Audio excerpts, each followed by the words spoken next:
নমস্কাৰ বন্ধু বান্ধৱীসকল আমাৰ ৰাখিবল চেনেলটোলৈ আপোনালোকক স্বাগতম জনাইছো। এই জন্মাষ্টমীৰ দিনা যদি ৰাতিপুৱা উঠি আপোনালোকে এই এটা বস্তু খায় তেনেহলে আপোনালোকৰ ঘৰত কেতিয়াও অৰ্থৰ অভাৱ নহয়। লগতে জানিম যে ৰাতিপুৱা উঠি এই জন্মাষ্টমীৰ দিনা আমি কি ভুল কৰিব নালাগে। যদি এই ভুল কৰে তেনেহলে আপোনালোকৰ পৰিয়াল ধ্বংস হৈ পৰিব। সম্পূৰ্ণ জানিবৰ কাৰণে ভিডিঅটো মনোযোগ সহকাৰে শেষলৈকে চাই যাব। আৰু যদি ভিডিঅটো ভাল লাগে লাইক এটা কৰি আমাৰ মনোবল বঢ়াব আৰু আপোনালোকৰ বন্ধুবৰ্গৰ লগত শ্বেয়াৰ কৰি তেওঁলোককো উপকৃত কৰিব। বন্ধু বান্ধৱীসকল ৰাতিপুৱা সোনকালে উঠি জন্মাষ্টমীৰ দিনা এই এটা বস্তু নিশ্চয় খাব লাগে। ইয়াৰ ফলত আপোনালোকৰ ঘৰত কেতিয়াও অৰ্থৰ অভাৱ নহয়, কেতিয়াও পইচাৰ কাৰণে আপোনালোকে ঘূৰি ফুৰিব নালাগে। ভগৱান শ্ৰীকৃষ্ণৰ মতে ৰাতিপুৱা উঠি যি মানুহে এই এটা বস্তু খায় তেওঁৰ ঘৰত অৰ্থৰ আগমন হ'বলৈ ধৰে। সেই মানুহে ৰাতিৰ ভিতৰতে প্ৰচুৰ পৰিমাণে অৰ্থ উপাৰ্জন কৰিব পাৰে। বহু মানুহে কোৱা শুনিছে চাগে ইমান কষ্ট কৰাৰ পিছতো সমস্যা সমাধান নহয়। দিনে ৰাতিয়ে বহু কষ্ট কৰে কিন্তু পইচাৰ অভাৱ পূৰণ কৰিব নোৱাৰে। এনে সমস্যা আপোনাৰ লগতো ঘটি আছে নেকি? যদি এনেকুৱা হৈ আছে তেনেহলে এই জন্মাষ্টমীৰ দিনা আপোনালোকে ৰাতিপুৱা এই এটা বস্তু খাব। ইয়াৰ কাৰণ হ'ল আপোনালোকে কিছুমান ভুল কৰি আছে। যদি ভুল নকৰি জন্মাষ্টমীৰ দিনা এই এটা বস্তু খায় তেনেহলে ভগৱান শ্ৰীকৃষ্ণৰ পৰম আশীৰ্বাদ লাভ কৰাৰ উপৰিও আপোনালোকৰ ঘৰত ধনে সোণে উপচি পৰিব আৰু লগতে মা লক্ষ্মীৰ পৰম আশীৰ্বাদ লাভ হ'ব। আহক তেনেহলে বেছি দেৰি নকৰি আমি জানি লওঁ এই জন্মাষ্টমীৰ দিনা ৰাতিপুৱাই উঠি আমি কি বস্তু খাব লাগে। জন্মাষ্টমীৰ দিনা যেতিয়া কোনো কামত আপোনালোকে ঘৰৰ পৰা বাহিৰলৈ ওলাই যাব সেই সময়ত আপোনালোকে দুটা চাউল মুখত লৈ ওলাই যাব বা দুটা চাউল আপোনালোকে খাই ওলাই যাব। এনে কৰাটো জন্মাষ্টমীৰ দিনা বহু শুভ বুলি মনা গৈছে। ইয়াৰ ফলত মা লক্ষ্মী আৰু ভগৱান শ্ৰীকৃষ্ণৰ পৰম কৃপা লাভ হ'ব, যাৰ ফলত আপোনালোকৰ ঘৰত ধনে সোণে উপচি পৰিবলৈ ধৰিব। আপোনালোকে যি কামত ঘৰৰ পৰা বাহিৰলৈ ওলাই যাব সেই কামত নিশ্চয় সফলতা অৰ্জন কৰিব পাৰিব।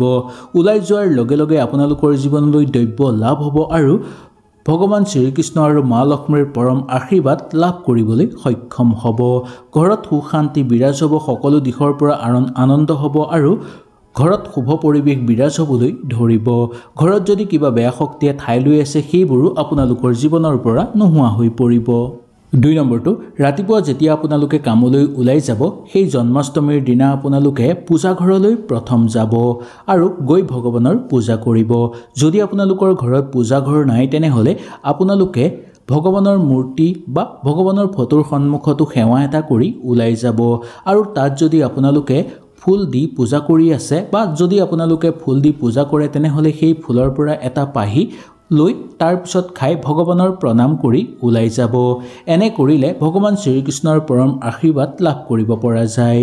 যদি এই কাম আপোনালোকে সদায় কৰে তেনেহলে ভগৱানৰ আশীৰ্বাদ লাভ হ'ব আৰু সকলো দেৱ দেৱী আহি আপোনালোকৰ ঘৰত বাস কৰিবলৈ ধৰিব। যি কামত ওলাই যাব সেই কামত সফলতা অৰ্জন কৰিব পাৰিব আৰু যি কামতেই আপোনালোকে ওলাই নাযাওক কিয় কেতিয়াও সেই কাম বিফল নহয় আৰু ওলাই যোৱাৰ ক্ষেত্ৰতো কোনো ধৰণৰ দুৰ্ঘটনা পতিত নহয়। সেইকাৰণে ৰাতিপুৱা আপোনালোকে ওলাই যোৱাৰ সময়ত ভগৱানৰ মন্দিৰলৈ বা আপোনালোকে ঘৰৰ পূজা ঘৰলৈ গৈ তাত প্ৰণাম নিশ্চয় কৰিব আৰু তাত যদি আপোনালোকে ফুল নিবেদন কৰে তাৰ পৰা এক পাহি ফুল লৈ তাৰ পৰা এটা পাহি উলিয়াই খাই আপোনালোকে নিজৰ কামলৈ যাব। ইয়াৰ ফলত আপোনালোকৰ ওপৰত ভগৱান শ্ৰীকৃষ্ণৰ পৰম আশীৰ্বাদ দেখিবলৈ পোৱা যাব। 3 নম্বৰটো, ভগৱান শ্ৰীকৃষ্ণৰ মতে জন্মাষ্টমীৰ দিনা যদি কিবা আপোনালোকে ভাল কামত ৰাতিপুৱা ঘৰৰ পৰা বাহিৰলৈ ওলাই যাব বিচাৰে সেই সময়ত আপোনালোকে ওলাই যোৱাৰ আগতেই মিঠা খাই ওলাই যাব। শাস্ত্ৰৰ মতেও ৰাতিপুৱা উঠি মিঠাই খাই কিবা শুভ কামত ওলাই যোৱাটো শুভ বুলি মনা গৈছে। ইয়াৰ ফলত আপোনালোকে সফলতাৰ বাট বিচাৰি পাব বা আপোনালোকৰ জীৱনলৈ সফলতাৰ বাট মুকলি হৈ পৰিব। মনৰ সকলো আশা পূৰ্ণ হৈ পৰিব। যি কামত ওলাই যাব সেই কামত ভগৱান শ্ৰীকৃষ্ণ আপোনালোকক সহায় কৰিব, যাৰ ফলত সেই কামত সফলতা অৰ্জন কৰিব পাৰিব আৰু জীৱনৰ শুভ দিশ আপোনালোকৰ আৰম্ভ হ'বলৈ ধৰিব, যাৰ ফলত আপোনালোকৰ ঘৰত প্ৰচুৰ পৰিমাণে অৰ্থৰ আগমন হ'বলৈ ধৰিব। ঘৰত সুখ শান্তি বিৰাজ হ'ব আৰু সকলো দিশৰ পৰাই শুভ হ'ব আপোনালোকৰ। ভগৱান শ্ৰীকৃষ্ণৰ মতে এই জন্মাষ্টমীৰ দিনা ৰাতিপুৱা সোনকালে উঠি গা ধুই মূৰত আপোনালোকে চন্দনৰ ফোঁট এটা লগাব লাগে বা কপালত চন্দনৰ ফোঁট এটা লগাব লাগে। এনে কৰিলে আপোনালোকে দিনটোত যি কাম কৰিব সেই কামতেই সফলতা অৰ্জন কৰিব। এনেও যদি আপোনালোকে ৰাতিপুৱা সদায় উঠি গা ধুই তাৰপিছত যদি চন্দনৰ ফোঁট এটা লগাই যিকোনো কাম কৰে তেনেহ'লে সেই কাম আপোনালোকৰ শুভ হিচাপে পাৰ হ'ব। ৰাতিপুৱা যি মানুহে মূৰত চন্দনৰ ফোঁট লৈ কৰ্ম কৰে বা বাহিৰলৈ ওলাই যায় তেওঁলোকৰ ওপৰত সদায় ভগৱানৰ পৰম কৃপা দেখিবলৈ পোৱা যায়। এনে মানুহে কেতিয়াও খালী হাতেৰে আহিব লগা নহয় আৰু এনে মানুহৰ কেতিয়াও অপায় অমংগল নহয়। এনে মানুহৰ কেতিয়াও অকাল মৃত্যু নহয়। এনে মানুহে যি কামত হাত দিব সেই কামতেই সফলতা অৰ্জন কৰিব পাৰে আৰু ভগৱানৰ পৰম কৃপাৰ ফলত তেওঁলোকৰ ঘৰত সুখ শান্তি আৰু প্ৰচুৰ পৰিমাণে অৰ্থৰ আগমন হ'বলৈ ধৰে। যি মানুহে দৈনিক সূৰ্যদেৱক পানী অৰ্পণ কৰে এনে মানুহৰ সমাজত মান সন্মান সদায় বৃদ্ধি পাই থাকে। ইয়াৰ ফলত এনে মানুহৰ স্বাস্থ্য ভাল হৈ থাকে আৰু জীৱন ৰেখা বাঢ়ে। সদায় যদি আপোনালোকে সূৰ্যদেৱক পানী অৰ্পণ কৰিব পাৰে তেনেহ'লে ইয়াক বহু শুভ বুলি মনা গৈছে। এনে কৰিলে কৰ্মত সফলতা লাভ হ'ব আৰু আপোনাৰ ওপৰত থকা বেয়া শক্তি দূৰ হৈ পৰিব। গোটেই দিনটো আপোনালোকে সুন্দৰভাৱে অতিবাহিত কৰিব পাৰিব আৰু দিনটোত বহু ক্ষেত্ৰৰ পৰা আপোনালোকে সফলতা অৰ্জন কৰিব পাৰিব। সদায় ৰাতিপুৱা গা ধোৱাৰ পিছত তুলসী গছত পানী আমি অৰ্পণ কৰিব লাগে। এনে কৰিলে মা লক্ষ্মীৰ পৰম কৃপা আমি লাভ কৰিব পাৰিম।